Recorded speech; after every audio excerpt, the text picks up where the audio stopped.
Good morning 7th class. देखिए इसमें क्या है, हमारा चैप्टर लगभग पूरा कंप्लीट हो चुका था, है ना। उसके बाद में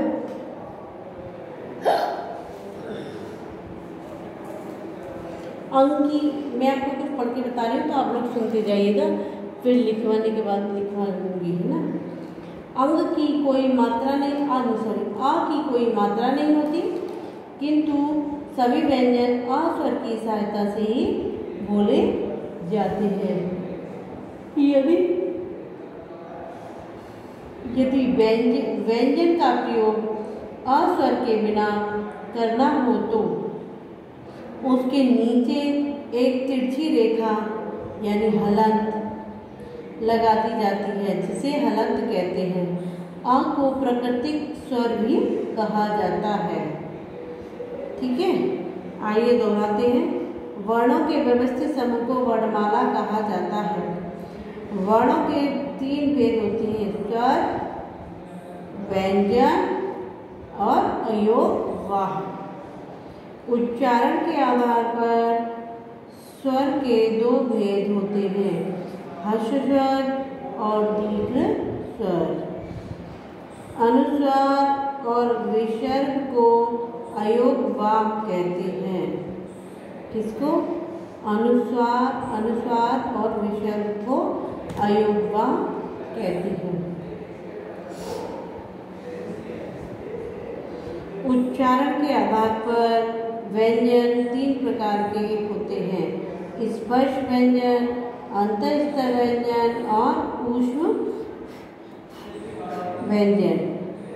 ठीक है, उच्चारण में श्वास की मात्रा के आधार पर व्यंजन के 2 भेद होते हैं, अल्प प्रण व्यंजन और महाप्रण व्यंजन।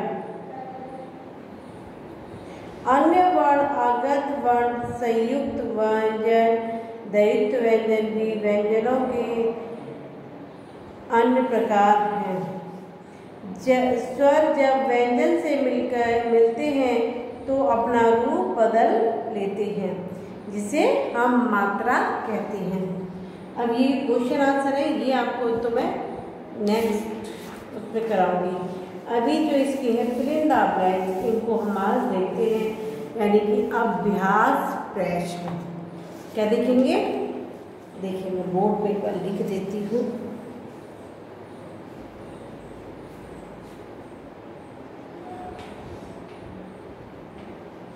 अभ्यास प्रश्न।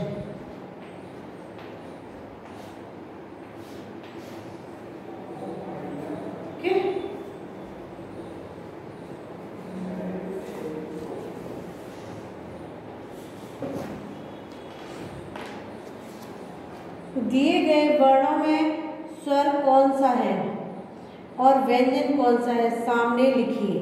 जैसे इसमें कुछ वर्ण दे रखे हैं बुक में, मैं आपको दिखा देती हूँ। उसमें क्या करना है, अपने को लिखना है कि स्वर कौन सा है और व्यंजन कौन सा है। ख वाला देखो, ये वाला, इसमें कौन सा स्वर है, कौन सा व्यंजन, तो हमें इसके ही आगे लिखना है।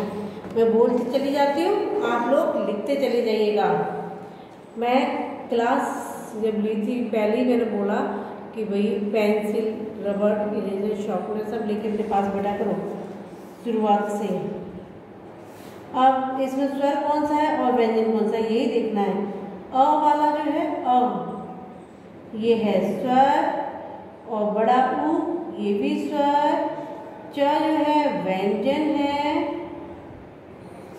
क क्या है, व्यंजन, श से सगम ये भी व्यंजन है, और ई छोटी ई ये है हमारी स्वर। तो हमने इसके आगे लिख दिया है स्वर और व्यंजन, राइट। अब ग वाले में दे रखा है, इनमें से ह्रस्व और दीर्घ स्वर पहचान कर सामने लिखिए। ह्रस्व स्वर यानी कि जो कि एक 85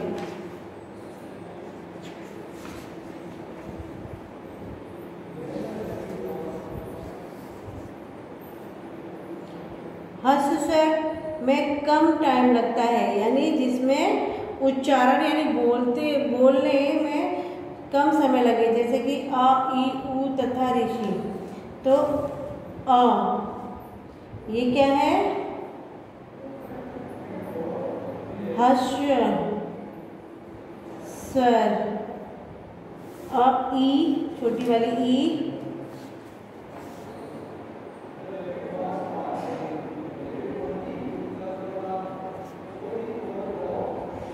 फिर ऋषि।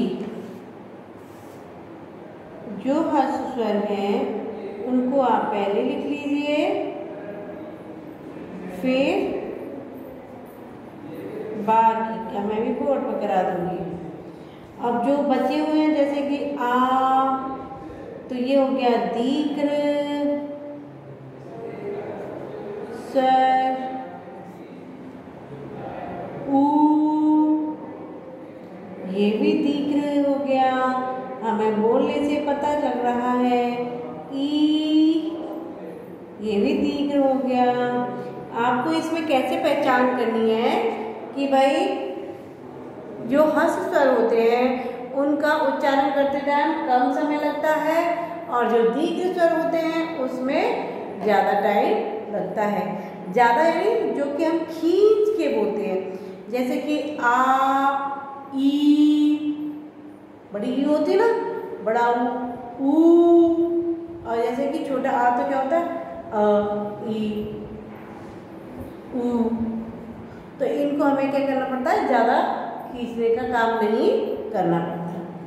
ओके, अब इसमें दे रखा है अंतर लिखिए, यानी घ वाला देखिए, आप अंतर लिखिए।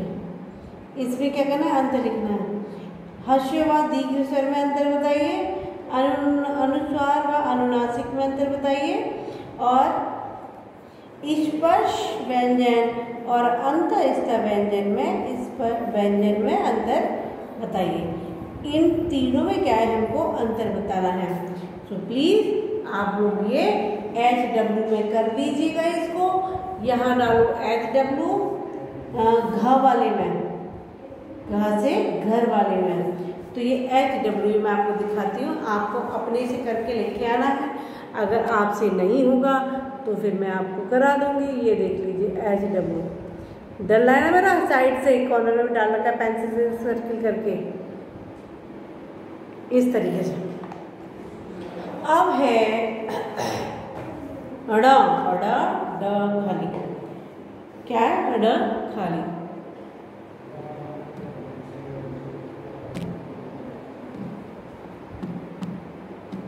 अड़ खाली में क्या है? देखिए, कुछ दिखा? नहीं दिख रहा? नहीं दिख रहा क्या? ये देखिए, अभी भी नहीं दिख रहा?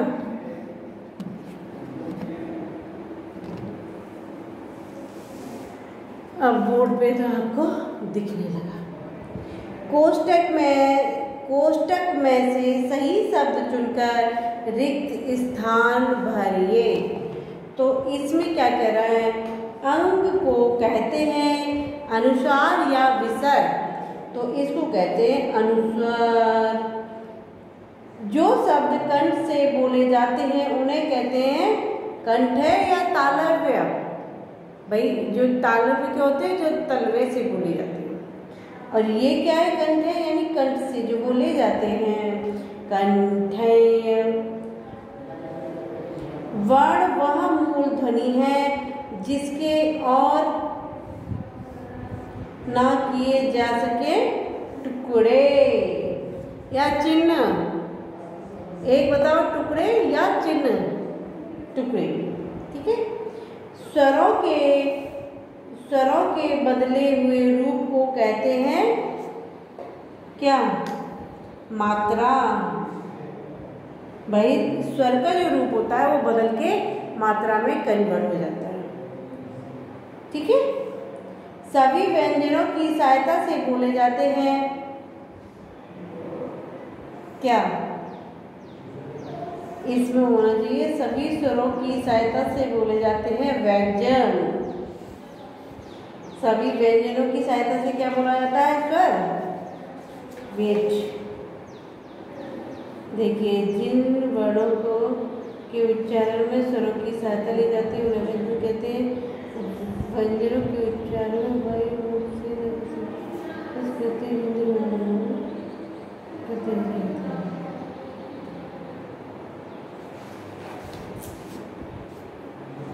तो ये लिया था। सभी व्यंजन स्वरों की सहायता से बोले जाते हैं। ये सभी व्यंजन स्वरों की सहायता से बोले जाते हैं। ये हो गया हमारा। अब मैं आपको बोर्ड पे करवा देती हूँ, बाई चांस आप ना रीड कर पाओ तो इसलिए मैं पूरा क्वेश्चन नहीं लिखूंगी, सिर्फ आंसर लिखूंगी। तो आप लोग देख लीजिएगा कि मैंने आंसर में क्या लिखा है। समझ सकते हो, पूरा क्लियर इसमें दिखेगा, राइट। तो फर्स्ट नंबर है इसमें फिर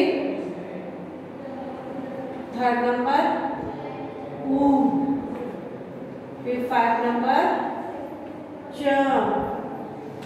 ठीक है।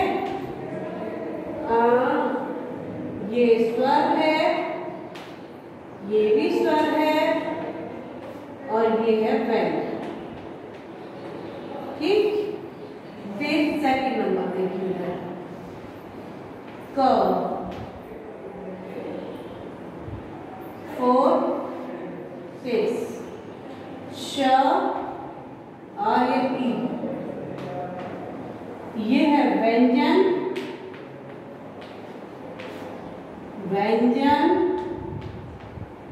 ये तो आप अपने आप भी कर सकते हो। ये है स्वर, क्लियर इसमें दिखाई दे रहा है। और ये ग वाला आप देख लीजिए, इसमें क्या करना है?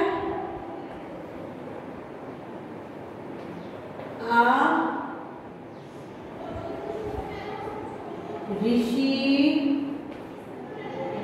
और 5 ई, ठीक है। तो दीर्घ स्वर,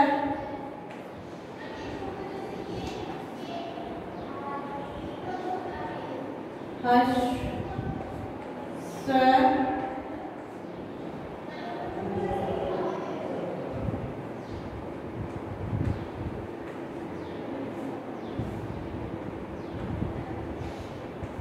ठीक है।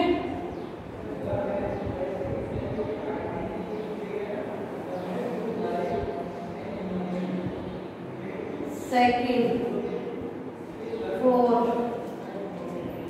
6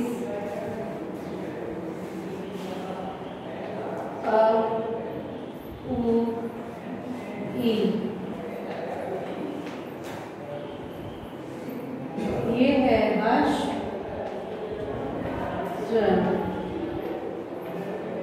फिर दीर्घ स्वर, फिर दीर्घ स्वर, दैट्स ऑल, ठीक है। हो गया कंप्लीट। अब इसके बाद में जो है वो क्या है हमारा बहुविकल्पीय। बहुविकल्पीय में क्या है? टिक लगाना है आपको। इसमें से संयुक्त व्यंजन कौन सा है? छ, त, क। तो छ वाला जो है वो संयुक्त व्यंजन है, यानी अ वाला। आपके पास बुक है तो अ में टिक लगा लीजिए। ध्वनि का लिखित रूप क्या कहलाता है? ध्वनियों का लिखित रूप वर्ण कहलाता है। निम्न में से हर्ष स्वर कौन सा है? ऋषि। श वाले पर टिक करिए। उच्चारण के आधार पर व्यंजन के कितने भेद होते हैं? उच्चारण के आधार पर